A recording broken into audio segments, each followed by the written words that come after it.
Hey y'all, I'm Damon Oates, founder of Deco Exchange. Who else has heard that crafting is just a hobby?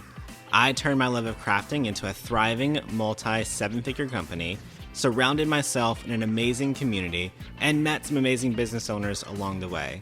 I'm here to show everyone that makers mean business. What is up, everyone? It is Parker here with the Makers Mean Business podcast. Y'all, I am back for episode 6 of this 7-part series. It's funny, y'all. I have actually never been this far scheduled out on podcasts. I have to say, I haven't really done a great job with the podcast in general since the start. It was kind of like hot and cold, and I'm really trying this year, this season, this whatever you want to call it, to schedule stuff out so that whenever it's cold, there's still like stuff scheduled to go out and it'll give me time to warm back up and everything. So it's been interesting because, right now as I'm recording this, only the first episode of the series has been published so far. And, a lot of different things are running through my mind. I'm thinking, man, I'm hoping this is really going to make sense. I'm hoping I don't put my foot in my mouth. I'm hoping it's received well. I'm hoping this adds value to someone. I'm thinking all these things and still trying to record. And typically the way we do things in our business is we do a lot of stuff on the fly. When you're doing stuff on the fly, it's easy to adapt because you're getting real-time feedback. You can kind of read the room, so to speak, whenever you're, on a live video. Or I think that's kind of the closest thing I can compare this to is, when you're on a live, you have people talking back to you and you can, read comments and understand if they're getting it or if they're not getting it or if they're confused or if they're excited or scared or mad or angry or, any of those things. And with this podcast and the way that I've been doing it here, it's been just kind of silent because only one episode's been posted and everyone's excited and they want to hear more. And I want to make sure that the episodes add value, but it's hard to do that because I haven't really had feedback. So that's been interesting. And that's kind of like my own mindset, my own imposter syndrome thing going on here, but we're going to work through it. All that to say, you guys, I appreciate you guys so much listening and all the excitement. And I'm hoping with episodes 2, 3, 4, 5, 6, 7, all of them, I hope everyone continues to stay excited. I hope people actually do get some tips or maybe some aha moments or maybe really anything out of it, even if it's just entertainment. I guess that's cool with me too.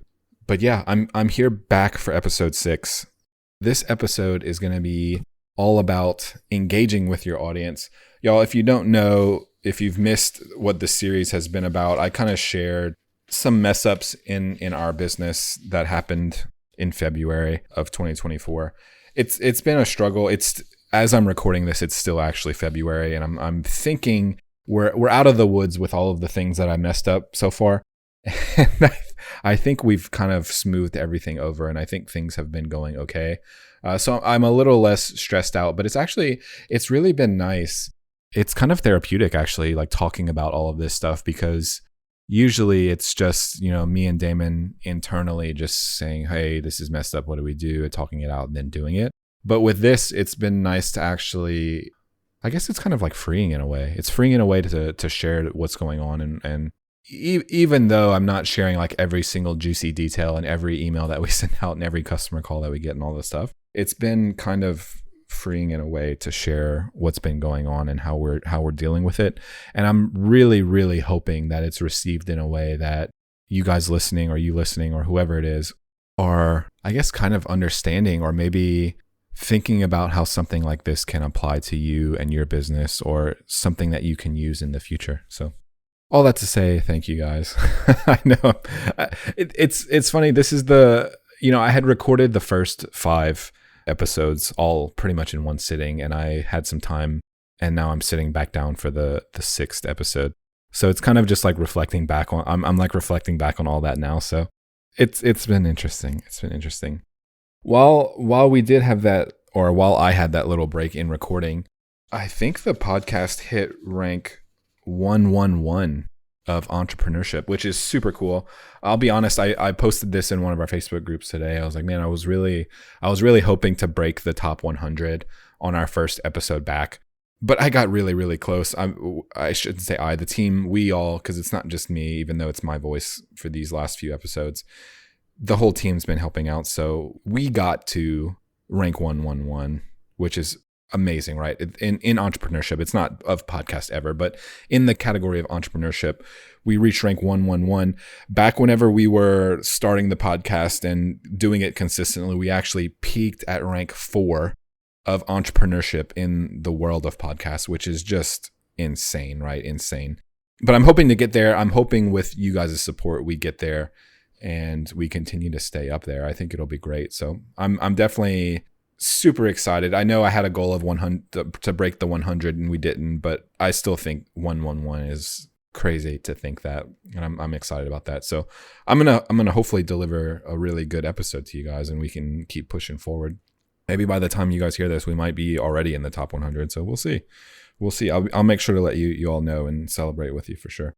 Y'all, this episode is going to be all about engaging with your audience. I probably should have taken some notes and gathered my thoughts, but we're trying this new thing where I just do it, and we're gonna see what happens. I know when it comes to the subscription box issue and all of our problems that we dealt with and kind of what sparked this whole series, there was a lot of communication with our customers, and I'm not really going to share all of the details of that. What I wanted to share is some of the methods that we used to communicate with our customers and our community. You know, I talked a lot about transparency in one episode. I talked about customer feedback in another episode. And this is just another episode, believe it or not, another episode that kind of marries all of that together. And I wanted to take this episode and just share some of the methods that we use to communicate with our community and our customers, and how it's so helpful. And there's just so many avenues, and there's so many great opportunities to have that conversation back and forth and keep the transparency and the communication open and free. All right. So with all of that in mind, I'm hoping to share, I think, the top 4 ways that we mostly communicate with our customers and our community. Y'all, I keep saying customers and community. I'm super paranoid. I'm just going to be like super real with y'all for a minute. I'm super paranoid that someone's going to hear this and think that our customers and our community, we're just in it for the money. We're just using them to, monetizing our community. And the truth is, we are monetizing our community, but it's not like malicious. It's not like we're just milking the community for cash. We're providing a service, right? So every time I try to talk about our customers and our community, I just don't want people to think that it's just dollars to us. It's really not. Like I don't even know how to explain it, but I think there's a part of me in the back of my mind that is afraid that someone's going to hear it out of context and it just not go over the way that I'm intending it to. So if you guys hear me talking like that and I keep flipping between customers and community, just know that it's not like, I don't know, it's not meant to be in a negative way. I'm flipping between like my business hat, my community leader hat, my person hat, my mentor hat, like all of these different things. So depending on the conversation, like the terminology changes, but I don't want someone who's been a part of our community or even anyone new to our community to think that it's just about making money off of them. And I feel like when I say that someone's a customer or I refer to a group of people as customers, I guess I'm just afraid that it comes off the wrong way. So I hope if anyone's hearing this, it doesn't come off that way, especially for the people who have supported us since the very beginning. I'm trying to add business value, and I still want to be respectful to everyone else as well. So that's what that's about. I'm probably overthinking it, but what the heck. I've got 4 ways. I think I said 5 earlier, but I've actually got 4 ways. And I want to just share a little bit of, I guess, my thoughts and what we do and how it's helped us, and how I think it may be able to help your business as well. The first one should be no surprise to anyone. It's going to be live video.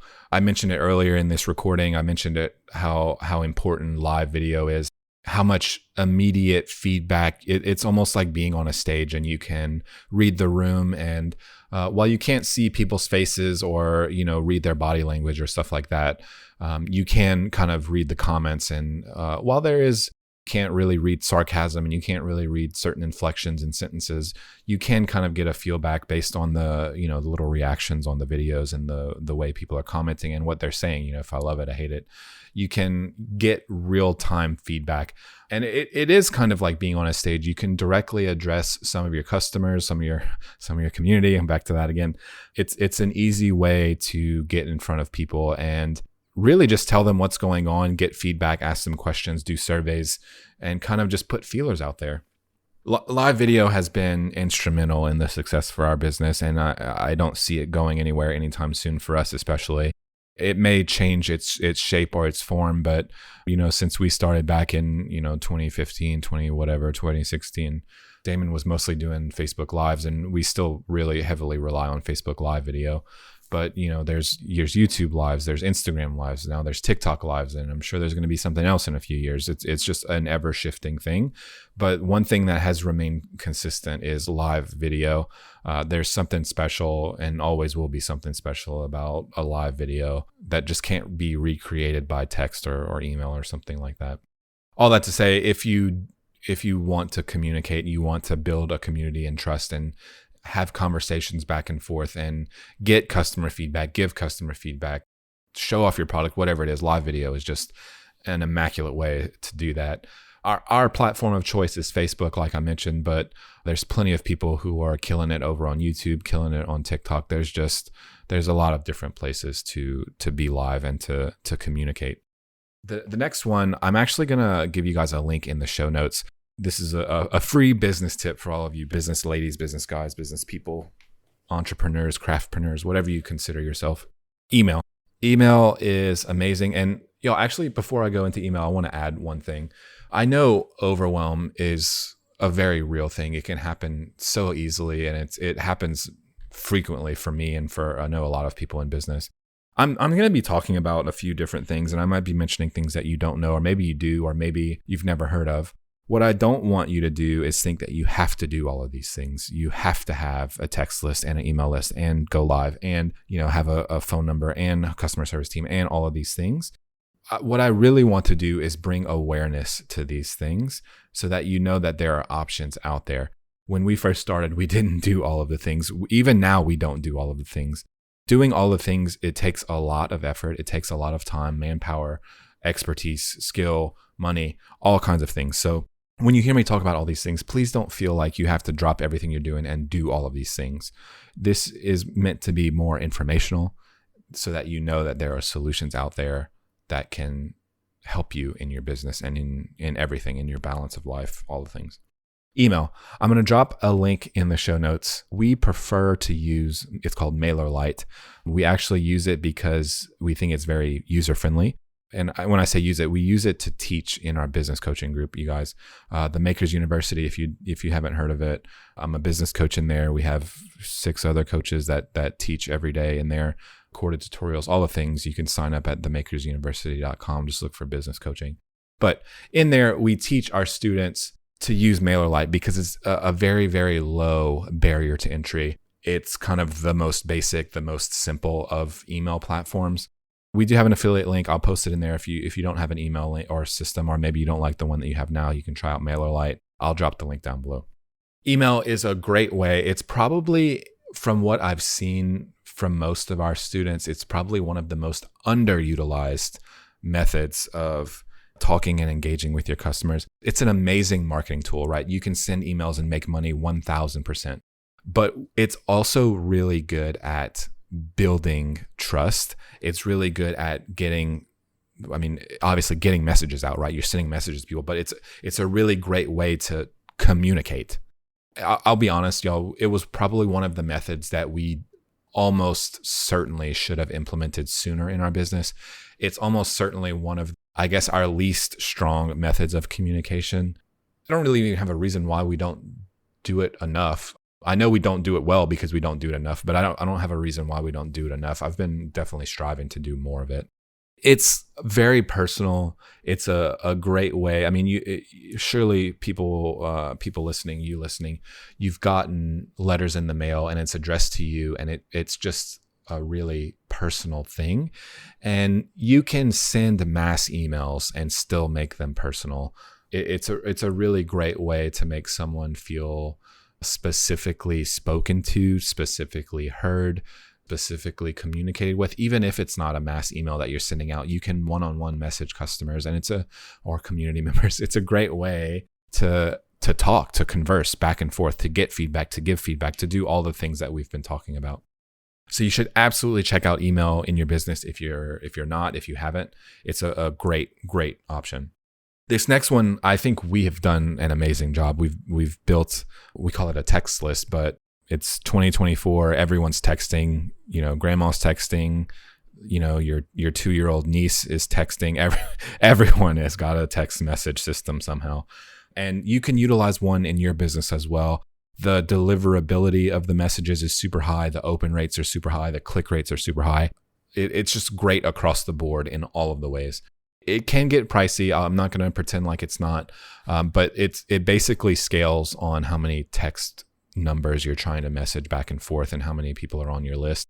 But if you're starting out small, if you only have a few, it's affordable. You start getting more people, you're probably making more money in your business. It's going to be affordable then as well. But text message, again, just like email, it's very personal. A lot of community members, a lot of customers are hesitant to just give their phone number out to anyone. So if they're willing to give it to you, that just builds that trust much more. And it's a fun thing that we do that some people might think that it's not a big deal, or even sometimes I think it's not a big deal. But we open our text message system every day and we send a happy birthday text message to everyone whose birthday it is. And it takes a couple minutes every day, but something like that just builds so much. It just adds so much love, trust, value, all of the things. It's just a really great way to just kind of build that relationship with your community and your customers. It's a really amazing thing. And a lot of the systems now, they'll track when it's people's birthdays. It's really not like you have to mark something on the calendar. It's a little more automated than that. But having an option like this with something that's so personal is just a really great way to communicate with your customer, to let them know what's going on. And to give you some more use cases, we text whenever we have a new podcast episode. One thing I'm going to do, I'm going to go ahead and add our text number into the show notes as well. So you guys can text us and you'll get alerts whenever there's a new episode or whenever we're live showing off product, or if we're doing anything. There's so many use cases. But back to some things that you can use in your business. If you have new product dropping, you can send a text message. If you ship someone's order, you can send a text message. If an order gets delivered, you can send a text message. You have a new workshop, you have a new freebie, you will just want feedback. There's so many different reasons you can use text, and it's just a great option. And I wanted to let you guys know that it is an option, because some people don't. And then the last one is going to be phone. We, being me and Damon, we don't answer the phone. However, we do have a team. Thank everyone. Thank the Lord. We do have a team, and they answer the phone, and they'll call customers and they'll communicate things to them. So if there's a problem with their order, they can pick up the phone and call a customer. If a customer calls us, someone's going to pick up the phone and answer. It's old school, absolutely. But again, a one-on-one conversation method is just so powerful. A free option for those of you just starting your business. Maybe you have a low budget, maybe you have a no budget. Google Voice is a free app you can download. You don't have to give people your personal phone number. Google Voice will give you a phone number, and you can just have a fake number that will ring on your phone. You can absolutely check that out. It's free to use. Last time I checked, as you scale, you can start having extensions and adding adding employee numbers and all the things. So that's a great option that can scale with your business. I really wanted to kind of just touch on each of those: live video, email, text, phone. I did kind of commit to drop a few things in the show notes. So just to remind you, I'm going to drop our link to MailerLite if you want to get signed up or just kind of play around with it. I'll put that there. And then I'm also going to put our text number in the show notes. Just text that number, MMB. That's MMB for Makers Mean Business. Text us MMB and we'll get you signed up for alerts. That way, if you want to make sure that you don't miss any new episodes or any important information. Y'all, with that being said, I'm going to wrap up this episode. This one was all about engaging with your audience. In this next episode, I'm going to be talking about basically wrapping up everything that we talked about in this series. And the whole theme of that last episode is going to be resilience. You can learn so much from mistakes and from errors and mess ups.